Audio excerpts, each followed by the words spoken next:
For more than 500 years, Rome stood at the center of the world. Its armies conquered vast territories. Its roads connected continents. Its laws shaped societies. At its height, the Roman Empire controlled millions of people across 3 continents and commanded a level of wealth and power that few civilizations in history have ever matched. To those living within its borders, Rome seemed eternal. It survived invasions, rebellions, assassinations, and political crises. It outlasted rivals that once threatened its existence. Each challenge appeared to make the empire stronger. Generation after generation grew up believing that Rome was simply a fact of life, as permanent as the sun rising each morning. And yet it fell, not in a single battle, not in a single year, and not for the reason most people think. The story of Rome's collapse is one of history's greatest mysteries because the empire possessed almost everything a civilization could want. A professional army, advanced engineering, a powerful economy, and a government capable of ruling lands stretching thousands of miles. If any empire should have survived, it was Rome. So what went wrong? How does the most powerful state of the ancient world become unable to defend itself? Why did the empire that conquered countless enemies fail to overcome its own problems? And why did the forces that once made Rome great eventually help bring it down? The answers lie hidden within centuries of ambition, success, crisis, and unintended consequences. Because Rome did not collapse when it became weak.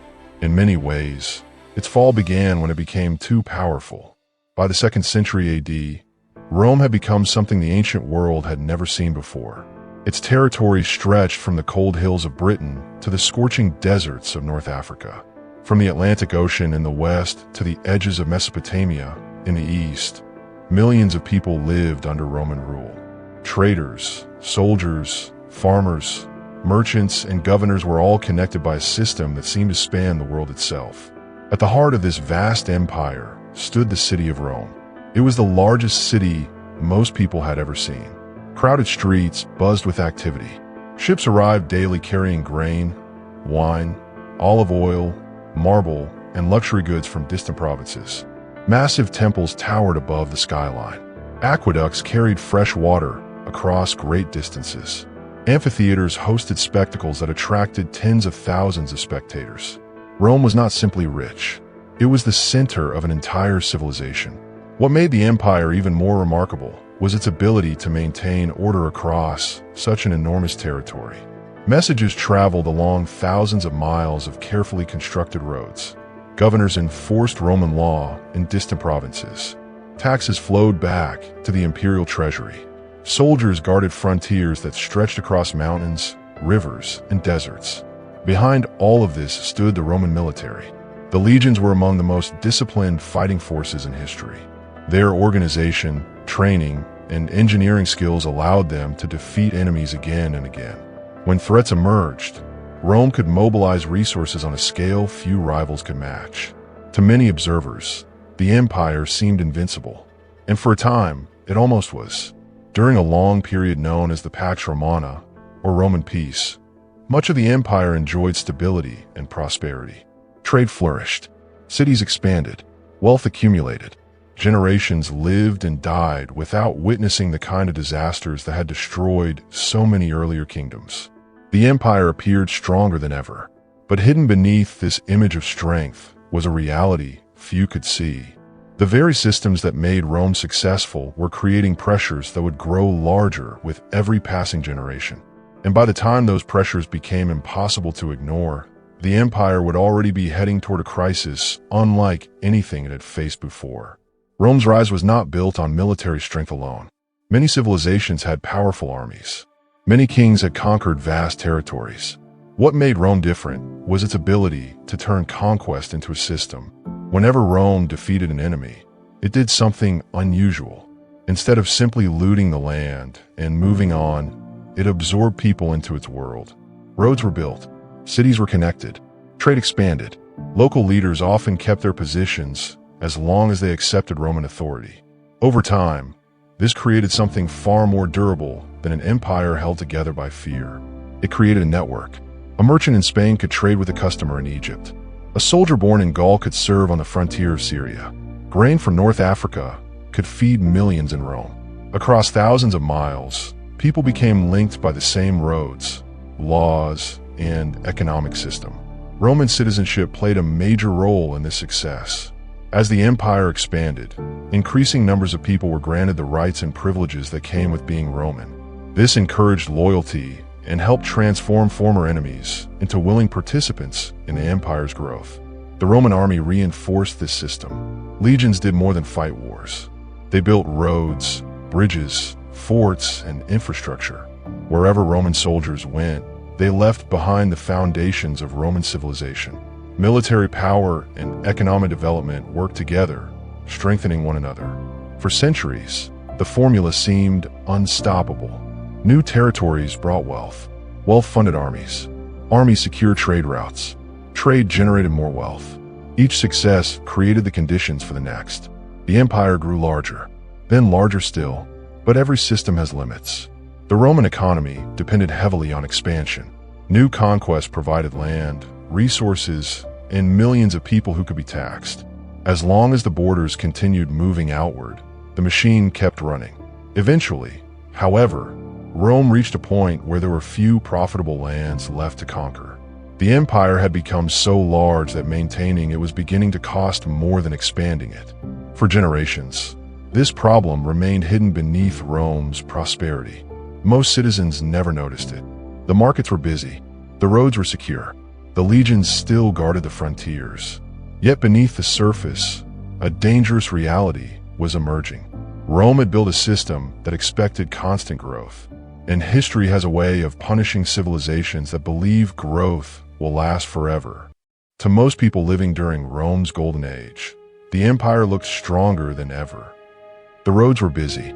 Trade flowed across continents. The legions guarded the borders.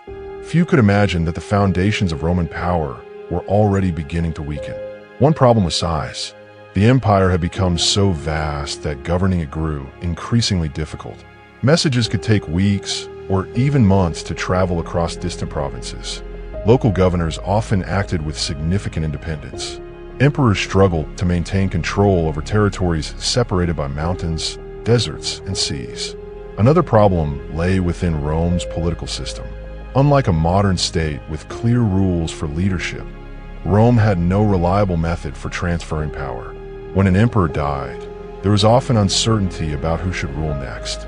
Ambitious generals, powerful politicians, and rival factions frequently competed for the throne. This created a dangerous cycle. Instead of focusing on long-term stability, many leaders became consumed by short-term struggles for power. Armies increasingly viewed themselves as kingmakers. If a commander was popular enough with his soldiers, he could attempt to seize the throne by force. The economy also faced growing pressure. For centuries, Rome had benefited from expansion. Conquests brought wealth, resources, and new taxpayers. But as territorial growth slowed, maintaining the enormous machinery of empire became more expensive. Roads had to be repaired. Fortifications required maintenance. Legions needed to be paid. Taxes rose. Ordinary citizens felt the burden. At the same time, wealth became concentrated in the hands of powerful elites. Large estates expanded while many small farmers struggled to compete. Economic inequality widened across parts of the empire. None of these problems alone threatened Rome's survival. That is what made them so dangerous. Each issue seemed manageable. Each appeared temporary. But together, they created a network of weaknesses beneath the surface of Roman power. The empire still looked magnificent from the outside. Yet beneath the marble monuments and military parades, pressure was building. And in the 3rd century, that pressure would finally explode into one of the greatest crises in Roman history. The crisis arrived suddenly. In AD 235, Emperor Severus Alexander was assassinated by his own troops. His death marked the beginning of a nightmare that would shake Rome to its core. Over the next 50 years, the empire descended into chaos. Emperors rose and fell at a staggering pace. Some ruled for only months before being overthrown, murdered, or killed in battle. Generals fought one another for power while the empire's enemies watched from beyond the borders. Rome was no longer facing a single problem. It was facing several at once. Germanic tribes increased their attacks along the Rhine and Danube frontiers. In the east, the powerful Sasanian Persian Empire challenged Roman dominance. At the same time, internal civil wars drained resources and weakened the legions that were supposed to defend the empire. The economy began to unravel. To pay armies and government expenses, emperors repeatedly reduced the silver content of Roman coins. The result was inflation. Prices rose. Confidence in the currency declined. Trade suffered. Ordinary people felt the effects immediately. Savings lost value. Businesses struggled. Farmers faced increasing burdens. Across the empire, uncertainty replaced the stability that Rome had enjoyed for generations. Then the situation became even worse. A devastating epidemic spread through parts of the empire, reducing populations and weakening the workforce. Fewer taxpayers meant less revenue. Fewer workers meant lower production.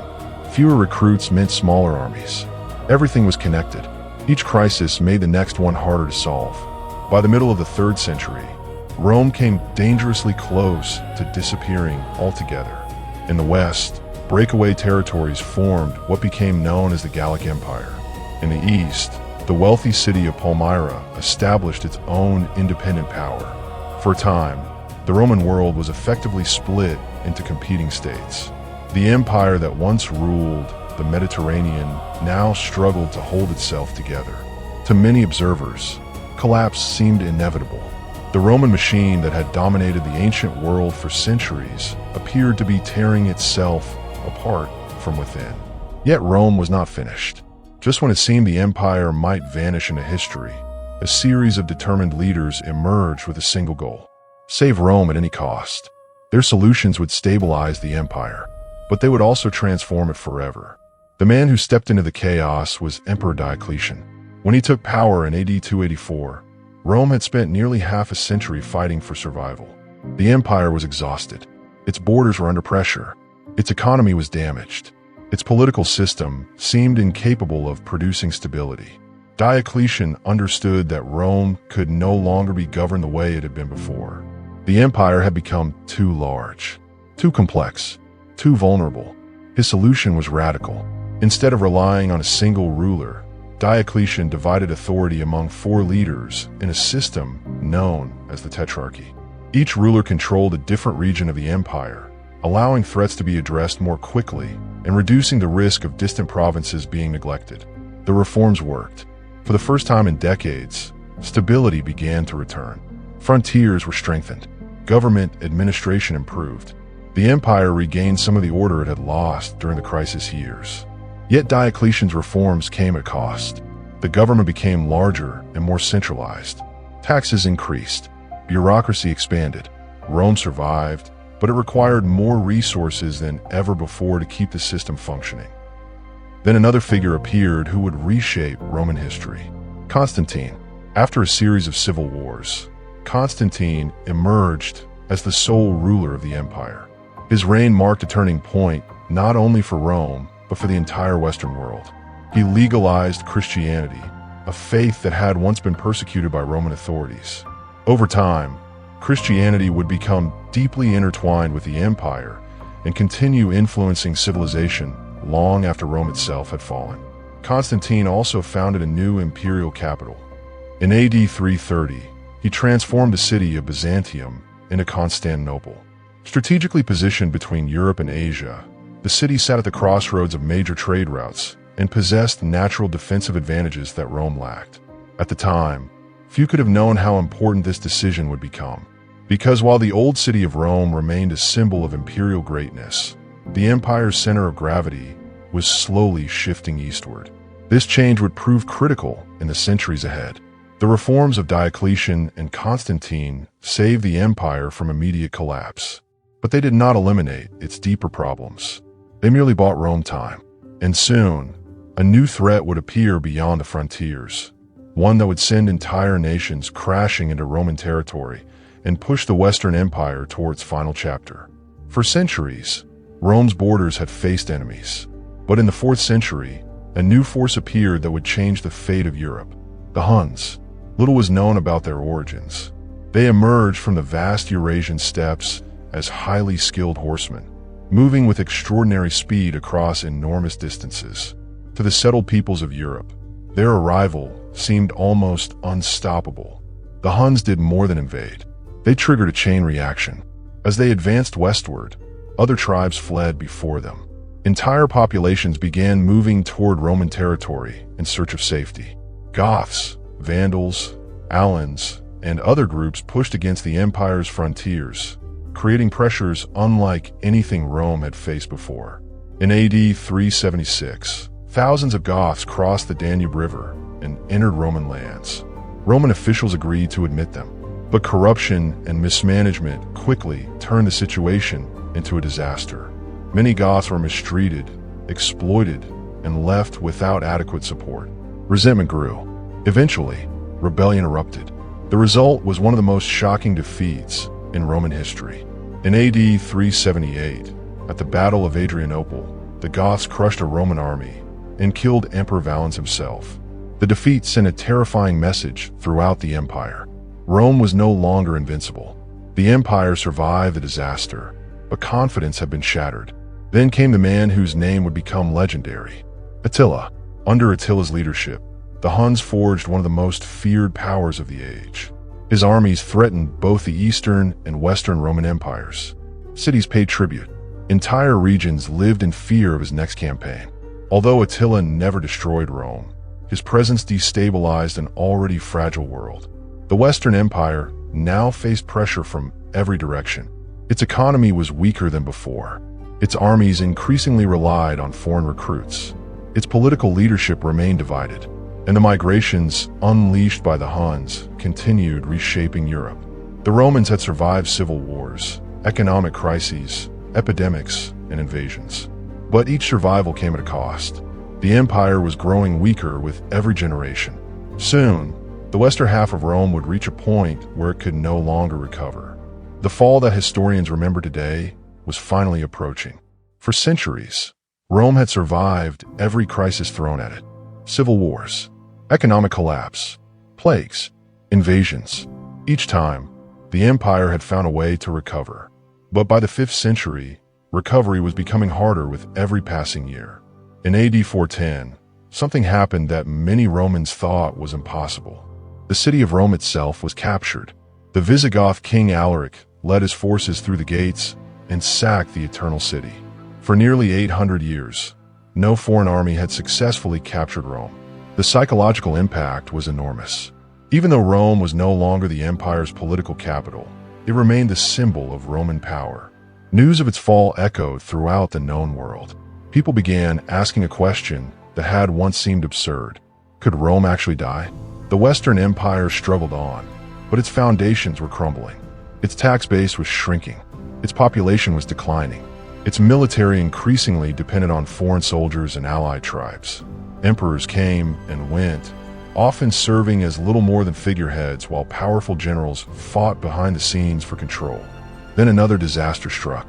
In AD 455, the Vandals crossed the Mediterranean and sacked Rome once again. The city that had once ruled millions now found itself unable to defend its own heart. Yet the final collapse did not arrive in a single dramatic battle. It came quietly. In AD 476, a Germanic leader named Odoacer removed the young Emperor Romulus Augustulus from power. No massive war ended the empire. No final stand decided its fate. The office of Western Roman Emperor simply ceased to exist. Historians often mark this moment as the fall of the Western Roman Empire. The empire that had ruled the Mediterranean world for centuries was gone. But Rome's story was not over. Because while the West had fallen, the East still stood. The fall of Rome is often described as a single event, a date, a battle, a barbarian invasion. But the truth is more complicated. Rome did not fall because of one enemy or one mistake. It fell because centuries of problems slowly weakened the foundations that had once made it great. Political instability made long-term leadership difficult. Civil wars consumed resources that should have defended the empire. Economic troubles reduced the government's ability to maintain armies and infrastructure. Population losses weakened the workforce and tax base. External invasions placed increasing pressure on borders that were already difficult to defend. No single blow destroyed Rome, Instead, each crisis made the next one harder to survive. The empire that had once seemed unstoppable gradually lost the strength needed to hold itself together. Yet one question remains. If Rome had truly fallen, why did the Eastern Empire survive? The answer lies in geography, wealth, and leadership. Constantinople occupied one of the most strategic locations in the world. It controlled major trade routes connecting Europe and Asia. Its powerful walls protected it from countless invasions. The eastern provinces were generally wealthier and more urbanized than many regions in the West, providing greater resources for defense and administration. As the Western Empire weakened, the East remained resilient.